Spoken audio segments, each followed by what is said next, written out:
and welcome to Heritage Hour by the Filipino Heritage Society of Montreal. As we celebrate June as Filipino Heritage Month, we celebrate our independence from Spain and the birth month of our national hero, Dr. Jose Rizal. Tonight's guest is Sir Enrique Rueda Sadiosa, Knight Commander of Rizal, currently the China Region Area Commander. He is the author of Dr. Jose Rizal Travels 2020, retracing the footsteps of a national hero around the world. 5 years in the making, covering 4 continents, 18 countries, and 35 cities. Sir Ricky, as he is known, is a Hong Kong-based publisher and photojournalist. For our panelists tonight are members of the Filipino Heritage Society of Montreal. We have on my right, Kim Gocha. She is the director of a cultural program. At the far left end is Ricardo Ribaya, our business manager. And next, on his right, is Jeanette Perignon, our secretary. And I'm Amy Mananog, director of membership and your moderator for tonight. So we start off with, we welcome you, Sir Ricky. And for our, you will really be the hot seat tonight. So we start off with the first member of our panelists. For Dick, you can start off with your question for our guest tonight. Thank you, Amy. Hello, Ricky. Hi, Sir Ricky. Good morning in Hong Kong, and it's good morning in Hong Kong, Montreal. Yeah. You know, the Filipino Heritage Society of Montreal is really fortunate to meet and have conversations with you. You're the author, the publisher, and printer of the coffee book titled Dr. Jose Rizal Travels 2020. It's about, retracing the footsteps of a national hero around the world. I love and enjoy traveling myself, but it's different from your travels. Mine would be 4 weeks the most. You traveled 3 years. That's 36 months around the world. I have companions during my travel. You traveled alone. My travels were for enjoyment, visiting places and meeting people. You traveled with a goal to achieve an enormous mission, and you have accomplished it. The book is full of photos, anecdotes, and interviews. It is the first time that I have ever come across such articles, not even during my school days. So congratulations for a great accomplishment. And may I ask, what was your motivation to retrace the footsteps of Dr. Jose Rizal? Thank you. Thank you for your question, Sir Rick.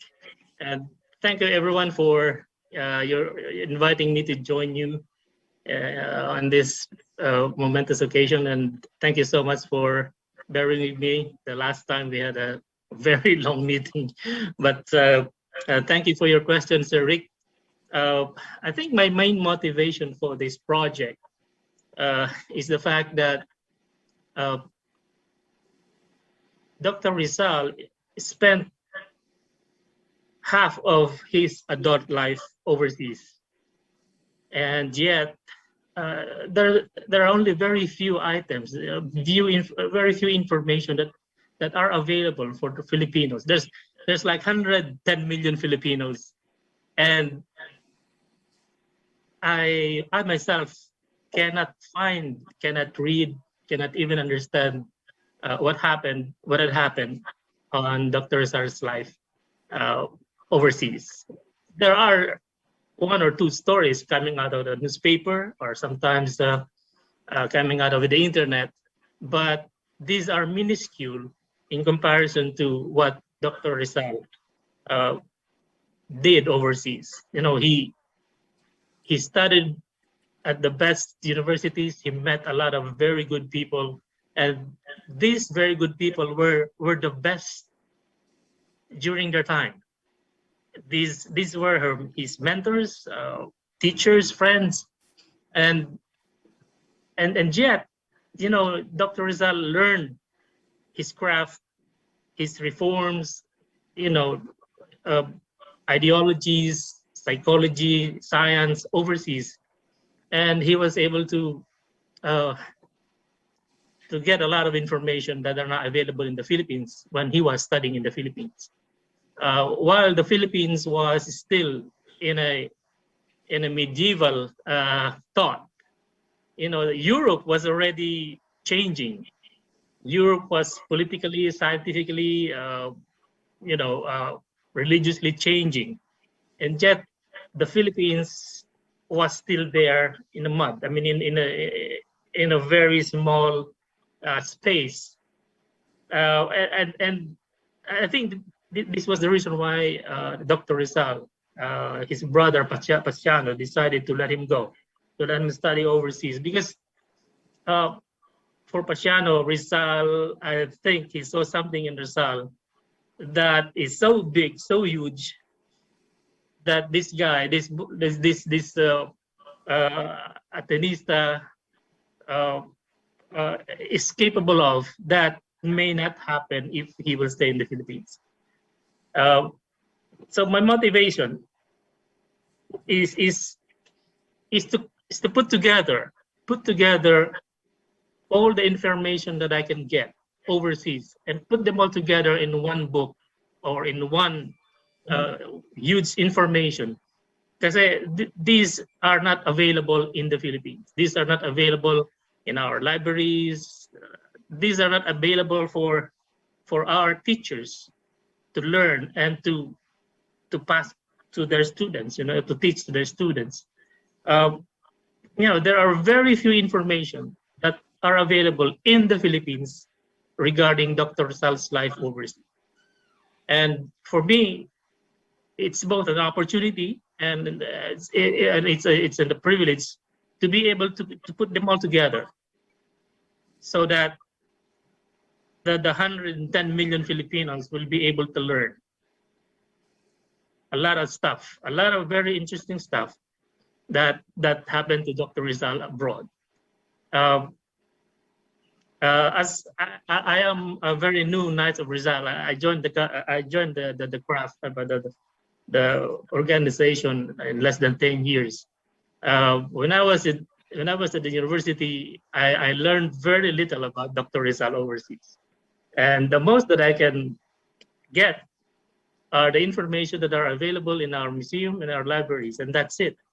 And of course, there are authors, there are Filipino authors, there are Filipino commentators, you know, brilliant writers, but because of the scarcity, because of the rarity of information, uh, they can only come up with as much as they can according to the available information that they can get. For me personally, when I went back to 2015, you know, the information that I gathered are so overwhelming that that me myself cannot actually, you know, digest a lot of this stuff. Looking at my book, 500 pages book is too much for me to digest, and that is really strange, because uh, I wrote it, I put them all together, and just I cannot memorize them. I cannot put them, I cannot uh, grasp so much that I can put in my brain to understand. Because there is so much that happened to Dr. Rizal overseas that are not available for the 100 million Filipinos, 110 million Filipinos uh, to read or to enjoy. Hindi po siya available. So this is a good opportunity for me to be able to pass along to our kababayan whatever I got, whatever I researched, I learned overseas, and I hope our kababayan will be able to enjoy this new information that are now available. Okay, just a follow up with your statement. Isn't the study of Rizal is mandatory if there is a Philippine Act that says that it has to be taught, but still we have not much of the books? Yes, ma'am. It's part of the curriculum. I think it's still part of the curriculum until now. But we have a lot of Rizal information in the Philippines. In the Philippines, the National Historical Commission, they have a lot of information. But overseas, okay, these are scattered, protracted information for our teachers, for our educators to be able to pass along to their students, because hindi siya organized. I mean, they're not organized. They are protracted, and I think,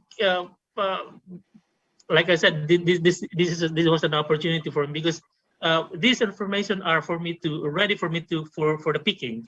What I'm saying is, there are informations in Europe, in the US, but nobody put them all together, and come up with a really nice picture of what had happened when Dr. Rizal was there. So,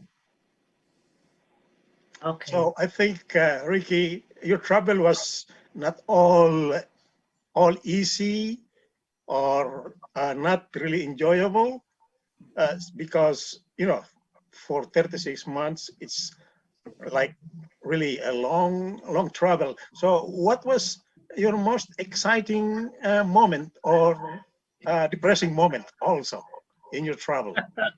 okay, let's start with the bad. Okay, my most depressing moment was uh, a few times I was left. I stayed in the train station because I went there with the wrong timing, wrong information, because uh, I went to several cities with people speaking different languages.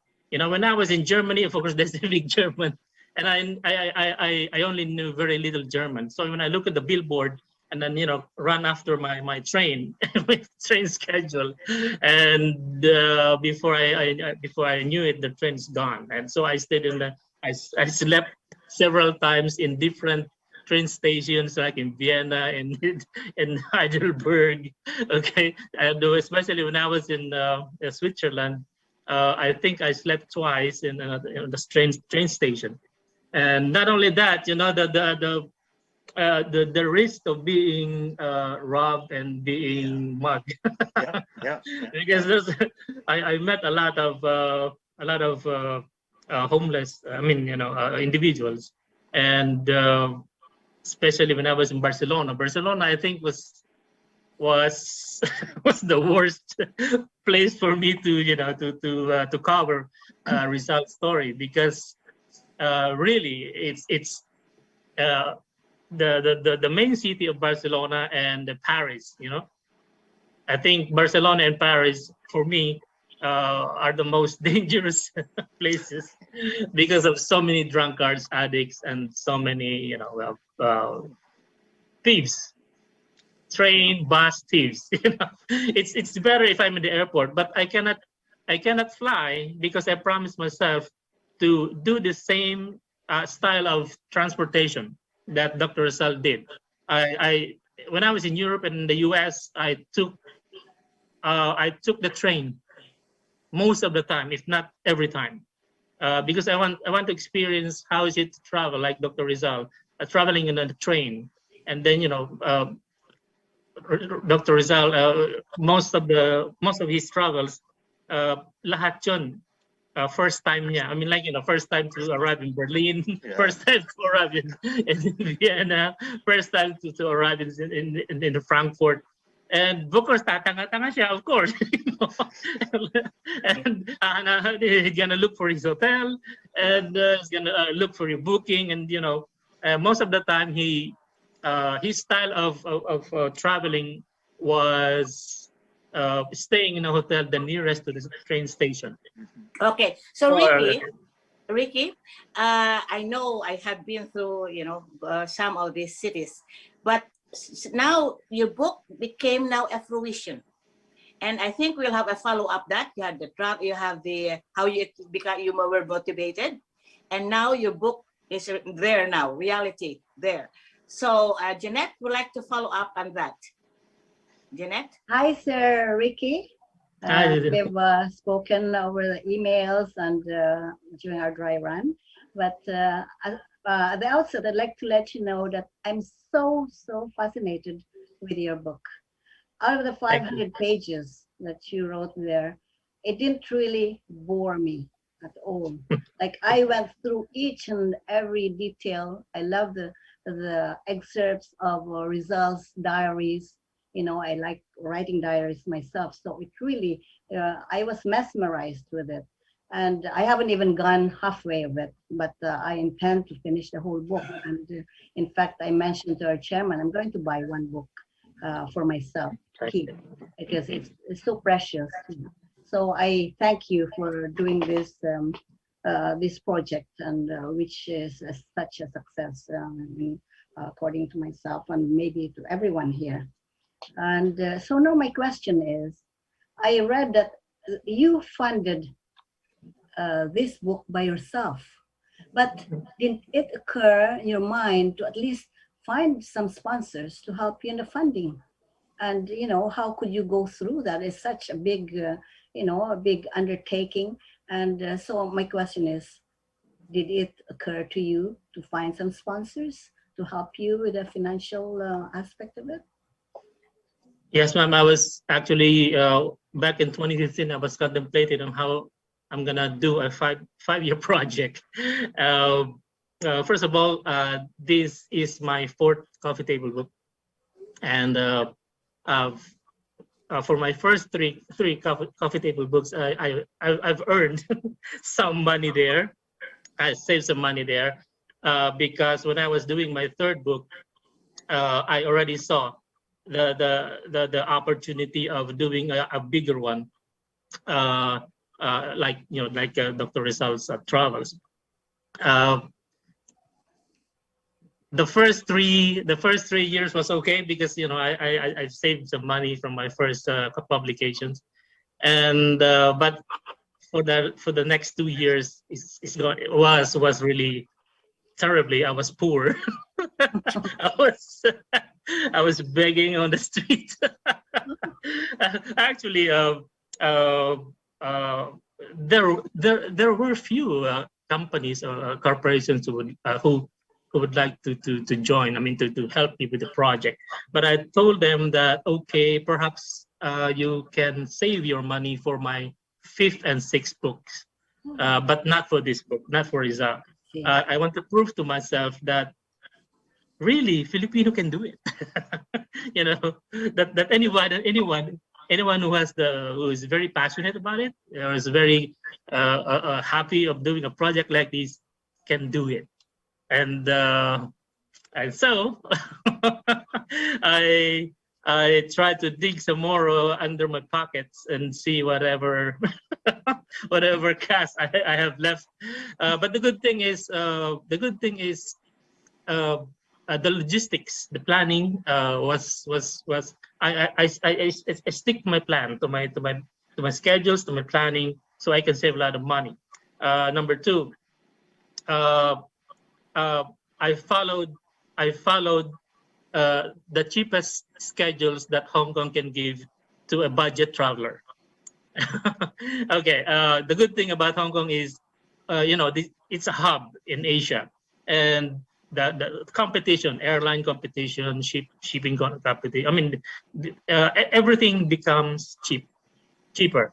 And so I always ask my two friends who are into travel business to give me the cheapest tickets available, including hotels, including insurance, because every time I travel, I need to take care of my hotel, my my bus bus schedules, uh, uh, including my meetings with my contacts overseas. I need to link up with a lot of Knight of Rizal chapter commanders.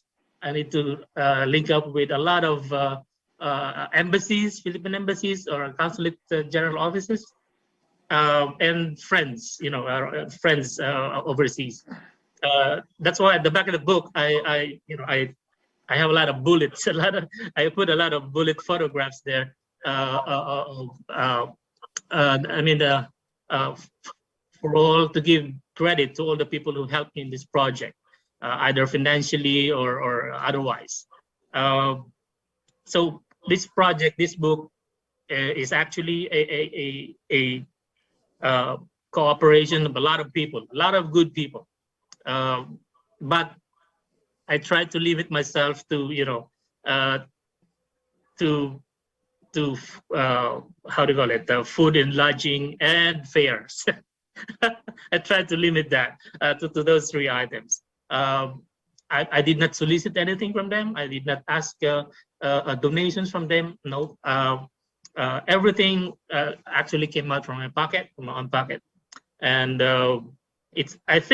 I think because of the very good scheduling that I did, the good planning, and I was able to save a lot of money, a lot of time, because every time I go to a place to cover for Rizal, uh, I make it to a point that I can only stay there for like 1 or 2 days. The maximum will be 3 days, and so before I go there, everything is planned, contacts, schedules, stops, uh, whatever gears I need to bring, how many cameras that I need to bring, and accessories I need to bring to come up with a good interview or good coverage. So because I'm doing it alone, so I need to multitask a lot of time. If I'm inside the train and doing nothing, so I need to do additional editing while I'm inside the train, and while I'm waiting for my next trip, I'm doing editing. So uh, uh, sabi ko, this will only make me busy for the last three years. So it's not forever. So I took the opportunity to budget my time, money, and effort in every step that I do to cover Dr. Rizal. Okay. So now, Enrique, you did mention about your 3 books. And I know you had been donating some of your 3 books to the Philippines. You did a lot Yes, of ma'am. donation. Yeah. Yep. And I just saw that some books, your previous books, there were Canadians who helped Yes, you. ma'am. Yeah. Yeah. Because some of them are Montrealers. Dr. Yes. Genevieve Santander, Right. Marlene Birao. I read all their names there. The Dr. and Mrs. Pelosa. I know. So you must have their support then with your 3 books. Yes, ma'am. But when I was doing my 3rd book, I went to Montreal. I think I visited Montreal twice for that project. I did not remember doing asking money from them or doing soliciting money from them. Um, uh, there are, I mean, there were donations that suddenly suddenly were given to me and my host. Um, Sabi nila, this is not a donation. This is to help you with your project. And for me, I was doing my 3rd book and I have no savings back in the in 20 I don't know, 2010, I think. Yes, 2010. And so I accepted those donations, those Oh, monies, okay. uh, because of their kindness, But Yeah, but yeah. yeah, I I said my thank you to them, and then I credited their names in the book as well. Yeah. Kasi lahat po, everyone who helped or anything that assisted me in any of my project, I make it a point that their names are credited in the book. It doesn't matter if it's money, if it's information, or driving me to one point to another point, or giving me free train tickets, or giving me a free hotel. So I put their names in the book because Dr. Rizal said, be humble, you need to say thank you, no matter how small it is. And I think it's a good Filipino Yeah. culture, to say you thank you Yeah. every time. So Yeah. lahat po sila binigyan ko ng credit, although Yeah. Oh, that's hindi so naman po now, ako namingi ng okay. So now, Ricky, we switch gear into more lighter discussion to a Yes, more ma'am. serious, not really serious, because Kim will give us, some of the really academic questions regarding your book. I hope I hope I can remember Oh, you will, Yeah. So what I Kim, put that. Kim, Okay po. yeah, Kim, Thank go you, ahead. Ma'am Ami. Hello po, Sir Ricky. It's Yes, so Ma'am Kim. nice. It's so nice to meet you, and Likewise. I'm very excited to be part of this interview and to be able to ask you some burning questions. Okay. It's Your book is fascinating. Even the title for me is very interesting. We know that Rizal, and this is what you said, that Rizal spent a lot of time overseas, and you said we know very little of it. But here you have information about all these travels, he had in this book. And not only did you find out about them, but you actually traced his footsteps and went to all these places. So this is, for me, very exciting. So I have a few questions, but I'd like to start with the question about what you found out, in these travels. So what were the new discoveries about Dr. Jose Rizal that you found out? I think in every city or country that Dr. Rizal visited, he either visited, stayed, or just went there to be with his friends or colleagues. In every city that he went there or stayed, especially the places where he stayed, I have one or two discoveries. And those are really, really very exciting discoveries because some of those discoveries actually correct some information that are given to our classrooms, to our students. Many times they don't agree with each other. For example, some details about the death of Dr. Rizal's common law wife, Josephine Bracken. The dates were wrong, the places were wrong, and what happened to Josephine Bracken after Dr. Rizal. Some of the information that we read in our textbooks, sometimes or many times they don't agree with each other. For example, in our textbooks, even I think last week I was listening to one of the programs at the GMA television, and they mentioned about the death of Josephine Bracken, and they always mention on TV, on live TV, that she died on the 15th, March 15th. But when I went to the archives here in Hong Kong, I discovered her death certificate. It was not 15 but 14. She was buried on the 15th, but she died on the 14th. And then when she died, her name was not Josephine Bracken, but her death certificate says Josefina Abad. And I also, when she was buried, the local newspaper picked that up and put that on the newspaper. And so I discovered that she did not die a pauper's death, because actually some friends and relatives were there when she was buried. And she did not die a pauper's death because the Abads, Vicente Abad, they're like middle class when they were in Hong Kong.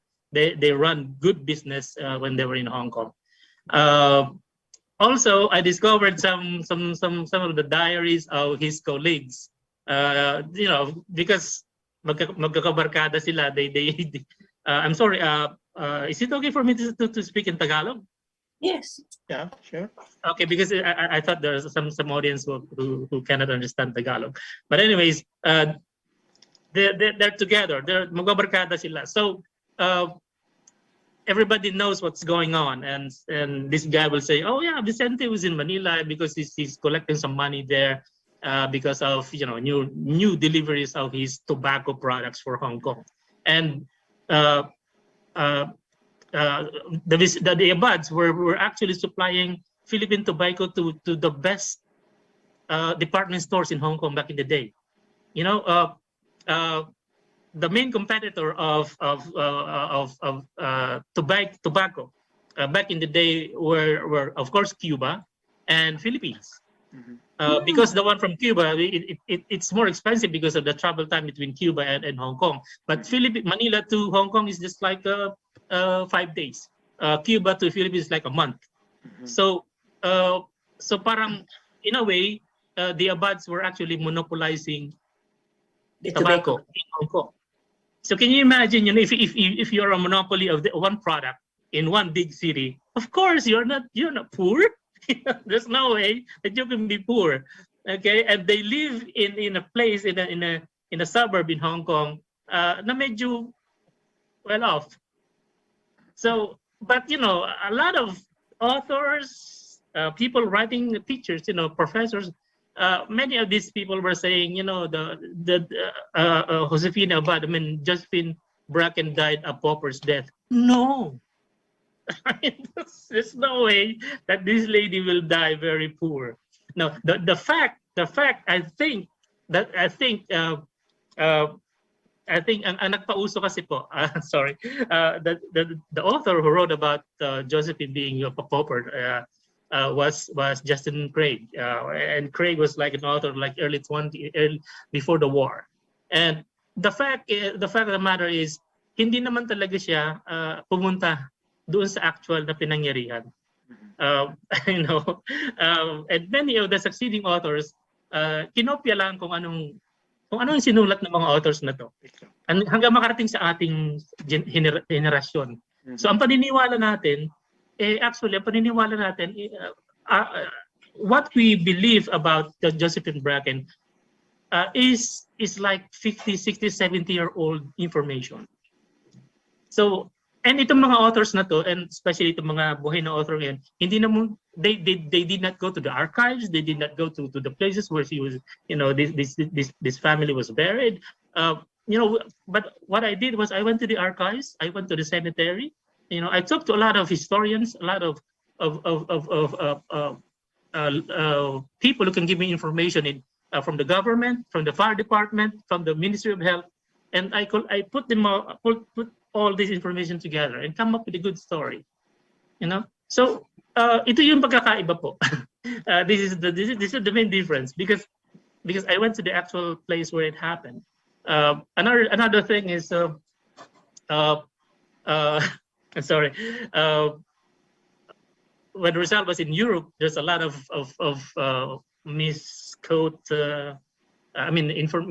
misinformation about some facts, some things like when Dr. Rizal was in Madrid, for example, when Juan Luna and the other Filipino won some painting competition, Rizal was invited to attend the party, the celebration party, and then nobody knew that that Rizal has no money when he attended the party. So while everybody is drinking and eating and singing, Filipinos and, congratulating Juan Luna for winning the painting competition, this guy Rizal had an empty stomach, and, and, and so I went back to the record. How come, is this true? I mean, who wrote this thing? Who said that Rizal, okay, has no money when they were doing celebration of Luna's painting winning the competition? And so I went back to his diary, and I found out that really, it was like 1 or 2 days that Rizal has an empty pocket, and he was he said that he was I think nautangan niya na ang dapat utangan. I don't know how to say that in good English, but So you have learned a lot of new things about him. Yes, ma'am. And this little information are actually missing when I was doing my result studies. I don't know kung kayo din, but I'm very sure that there are a lot of information that don't mix together. Yes, the other day I was doing my extra research on the Hong Kong archive about all newspapers, and then I came across with an article that Dr. Sal wrote regarding his complaints about the friars, the friars in Laguna, retaking their land, retaking a lot of their properties, and so during that time, Rizal was in Hong Kong practicing ophthalmology, and I discovered the letter that he wrote in English, perfect English. I mean, Rizal can speak a lot of languages, but writing them is another thing. But when Rizal, when I discovered the article, I discovered that his English is really good. It's nice, and a Filipino who is well versed in Spanish, writing in English is another thing. The article survived for like, I don't know, 140 years, something like that, and wala na yung original page niya, but it's all in digital format. And so what were written in the textbook about Dr. Rizal, it depends on who's writing it, whose point of view was writing it. If the author are coming from the schools owned by the friars, will be a lot different from an author coming from University of the Philippines. Okay, the approach, the tone, and all the adjectives will be different. Mm-hmm. And so when Rizal wrote his article, about 2,000 words, okay, there were a lot of misinformation that the Filipino authors who came from religious schools, the information they were writing about what happened in like Calamba, Laguna during that time was totally different. Okay, Rizal is writing it from his heart, from his, from what he learned directly from his mother, his father, or brother Pasiano. And so this information were put together in an article that Rizal wrote for the local newspaper in Hong Kong. So if you put them out the side by side, the Rizal's article and those that were written by Filipino authors, so many discrepancies. There are so many discrepancies. Okay, so I think Ricky, Kim has a follow up on her question. So Kim, you want to say something? Yes, follow up with that? Thank you for giving me the floor again. And so I would like to shift a little bit to something that is closer to home for us here in Montreal. So, and before I give this question, I would like to say something interesting about this question and why I'm asking it. So basically, this question is, not mine, but it's a very interesting question, and it's something that even I want to know the answer to. And this question actually comes from the late Ben Anderson, and a very good friend at Cornell. He's a librarian, Jeff Peterson, and this question is about his trip to North America. So we know that Rizal visited North America, and he seems to have said very little about his trips to Utah and Chicago, for example. Can you tell us more about this? And did you notice that he said very little in North America, his trip to North America? Yes, ma'am, because before America, Dr. Rizal was in Japan. And I think that was the first time that he really got frustrated because of her love for Oishi-san or Seiko Yusui. So when he, from Yokohama to San Francisco, it's like a month, like straight, a month travel. And it's either nabasted ka or hindi natuloy yung proposal mo, pareho lang yun. I mean, I think Sir Ricardo can attest to that. I just wanted to laugh. It's so serious. Minsan. But Dr. Rizal was really frustrated after Yokohama, after Japan. He's meeting with Oishi-san because actually in his diary he mentioned several items about him actually almost proposing for Oishi-san to marry, I think for marriage, and he only planned to stay in Japan for 3 days. That's it, 3 days. Even Pasiano said 3 days, pas ka lang dyan. I mean, drop anchor ka lang, and then after that, after 3 days, go. He ended up a month and a half. Everybody's worried. Even Pasiano said, "What's going on? Hey, I'm expecting to be in the U.S. already. Oh, how come you're still in Japan?" Because of Oishi-san. And spending a month and a half and totally disregarding your itinerary, your schedule, okay, and of course the money, is back in the day, very stingy ang lahat para sa travel. But the fact is, so when Dr. Rizal left Japan, when he arrived in Yokohama, he was in quarantine. The city in quarantine everybody coming from anywhere, because during the time there's this really huge news about Asia, merong pandemic, parang ngayon, parang may pandemic.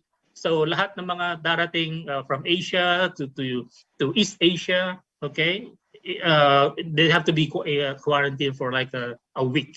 Okay, so he stayed in the boat for like 6-7 more days, and he was so upset because sabi niya, how come the white folks are can just go anytime from the boat, and then come in and out. Even those from the quarantine na nag-apply ng chemicals, they can go in and out, and how come we cannot? And that's because on the steamship itself, there are like 600 immigrants from China, and so main reason that's why they have to be quarantined. So his frustration, his suya, his anger to the first time to arrive in America, and then they put you in the sea for like 7 more days. And of course, talagang magalit na siya. So when he landed in San Francisco, he was like frustrated. There are very little information that he wrote in his diary. In fact, of course, alam mo naman si Dr. Rizal, parang sabi ko nga, he's an eagle eye. He's an eagle eye traveler. I mean, everything, every detail that he can see, look, hear overseas, and he writes it. It's either sinusulat niya or in sketch niya. Kasi wala siyang dalang camera, no? Wala siyang recorder. So all he has to do is to, put them all together in his diary, write it. It's either you write it or you draw it. So that's the only way he can preserve the information that he can get from a place na first time siya dumating. And San Francisco is one of them. And so after staying there for like 3 days in the Palace Hotel, he bought a ticket, for a tour for the U.S. from like what Kim said, from San Francisco to Salt Lake City to Colorado, and then go to Chicago, and then from Chicago he like switch ng kaunti, Niagara Falls, and Niagara Falls straight to NYC. There are there were very, very little information that he put in his diary. I'm sure it was because of his frustration. I think it's his travel in the U.S. is actually one of the longest, considering the traveling for 7 or 8 days from east to west by train, and and then his diary is like, if I'm Pasiano, I'm gonna ask him, okay. I gave you this much money. I gave you this so much,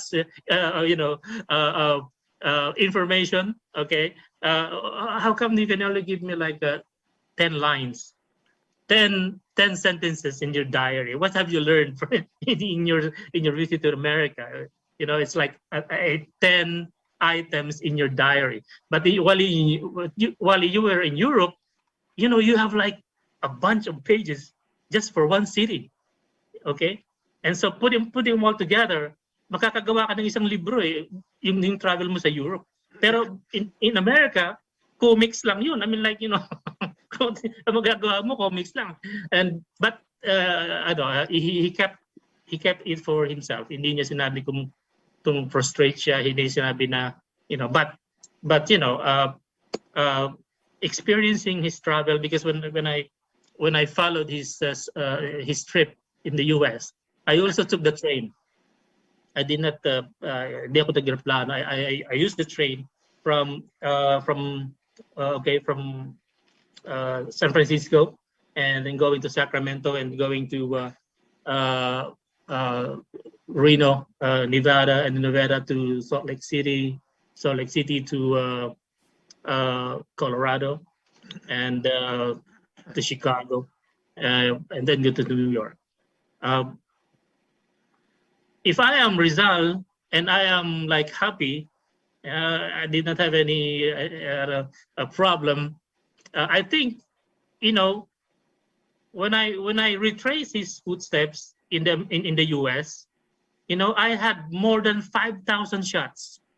5,000, because I brought 5 cameras with me. I brought a drone. I brought 2 DSLRs. I have a 360 camera and one GoPro camera. The GoPro is for riding on a train, so I can take footages outside the train. Okay, and I had like more than 300 videos alone. I'm not even writing yet. I mean, I'm not even writing my experiences there. I'm only taking shots and taking videos. So what more if I write everything I see? Of course I took notes, but unlike Rizal, should he arrive in the U.S. really, happy and not frustrated at all, I think he'll come up with a very good description of America. He even missed, a lot of landmarks in the U.S. Everything in the U.S. was brand new when he arrived there, including the Reles, the intercontinental railway was actually brand new. They were built by the Chinese immigrants, and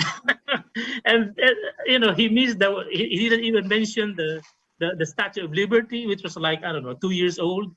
Okay, the Brooklyn Bridge. He only made a sketch of Brooklyn Bridge. It's like comics, and it's like parang paano ka ba? Parang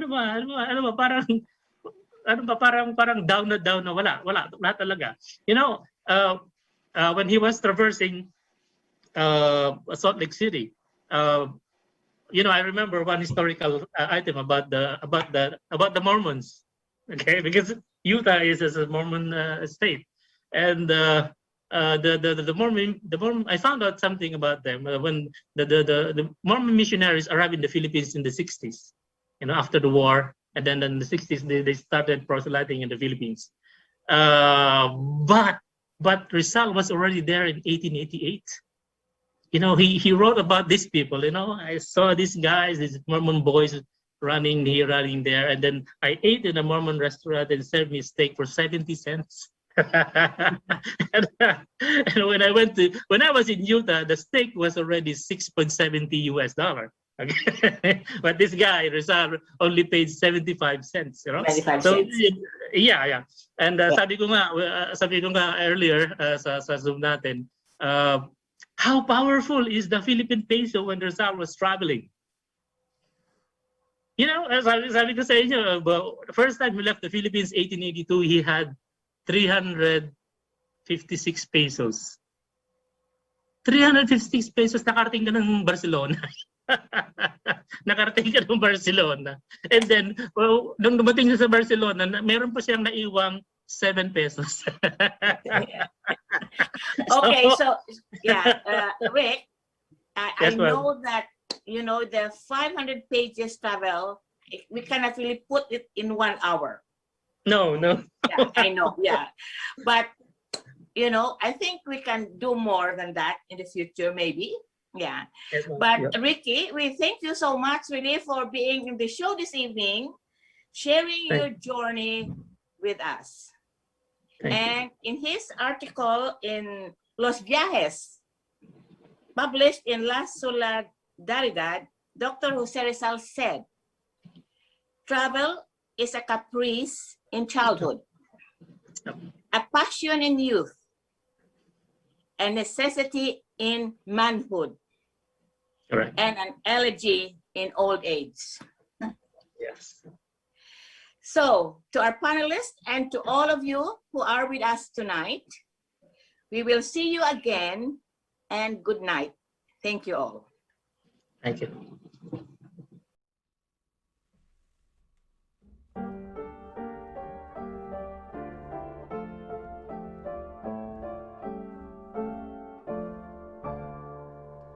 Ang bayan kong Pilipinas,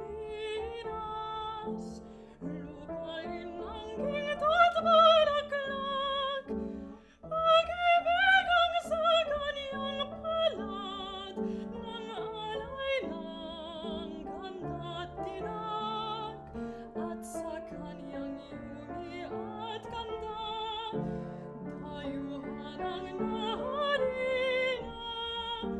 Bayan ko, binihag ka na sadlak sa dusa.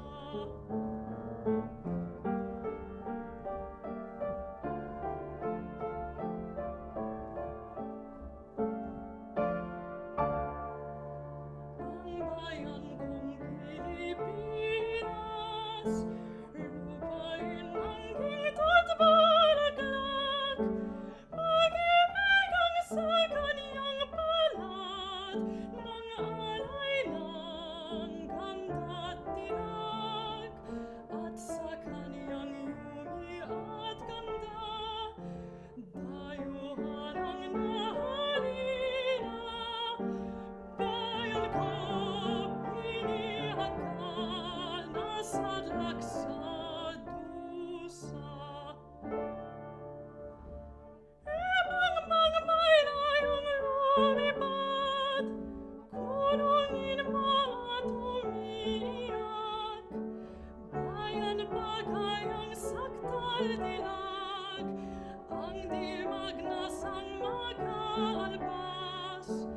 Pilipinas kong minumutya, pugad ng luhag at dalida. Aking ati ka, makita kag sagdaraya. Ibang may layong lumipad, kulungin mo at umiiyak. Bayan ba kayang saktal dilag, ang dimag na sang mag-aalpas? Pilipinas kong minabot niya, ugat ng luha ko't kanita. Aking adika, makita kag sa